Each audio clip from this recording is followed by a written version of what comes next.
रीवा के गांधी मेमोरियल अस्पताल से संबंध रीवा के शासकीय नर्सिंग महाविद्यालय संस्कृति कन्या छात्रावास की लड़की ने छात्रावास के कमरे में फांसी लगाकर आत्महत्या कर ली। इस बात की जानकारी अस्पताल अधीक्षक समेत किसी को नहीं हो पाई। लड़की के पिता के पूछने पर छात्रावास अधीक्षक ने लड़की के कैरेक्टर पर ही सवाल उठा दिए थे और कह दिया था कि दोबारा लड़की हॉस्टल में आएगी तो मैं उसको नहीं रखूंगी। लड़की सिवनी के बरघाट की रहने वाली थी। लड़की के शव का पोस्टमार्टम कराकर शव परिजनों के हवाले कर दिया गया। लड़की ने पिता को बताया था कि होली में छुट्टी नहीं दे रही है मैडम, इसलिए नहीं आ पाऊंगी। बच्ची की डेथ हुई है, क्या कैसे करता हुई पूरा बताइए विस्तार से। भैया जी वो बोल रही थी कि पापा हमारे कुछ साल होली में छुट्टी नहीं दे रही मैम, इसलिए हम नहीं आते, आप भी लेने मत आना, इतना बोले थे। जब वो फोन लगा रहे थे तो वो फोन लगा ही नहीं रहा। फिर मैडम को फोन लगाए, उसको वार्डन मैडम जो है उसको, तो उसने बोली कि सारी बच्चियां चले गई हैं, यहाँ कोई बच्ची नहीं है हॉस्टल में, ऐसा बोली। तो हमने कहा फिर ये वो लड़की आई थी, उनके पालकों हमारे साथ में आए थे, उनका नंबर लिए थे, हमने उनके पापा लोगों को नंबर लगाया।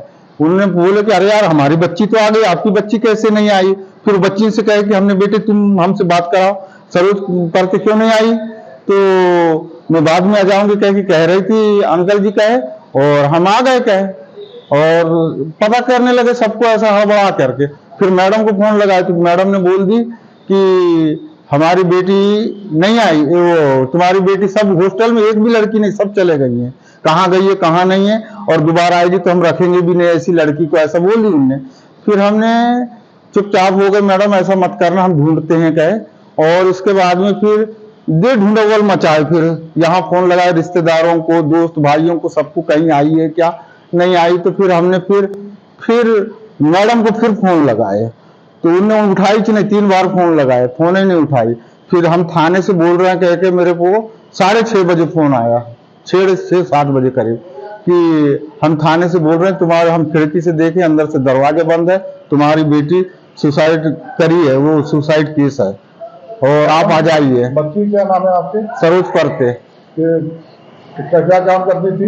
ये BSc नर्सिंग करने आई थी। कहाँ से रहने वाली थी? आम सिवनी के हैं, बरघाट पुड़ो पार के रहने वाले हैं। जिला सिवनी के रहने वाले। जी जी। इस मैडम से आपने बात की जी, क्या नाम है उनका? मैडम का नाम नहीं मालूम हमको।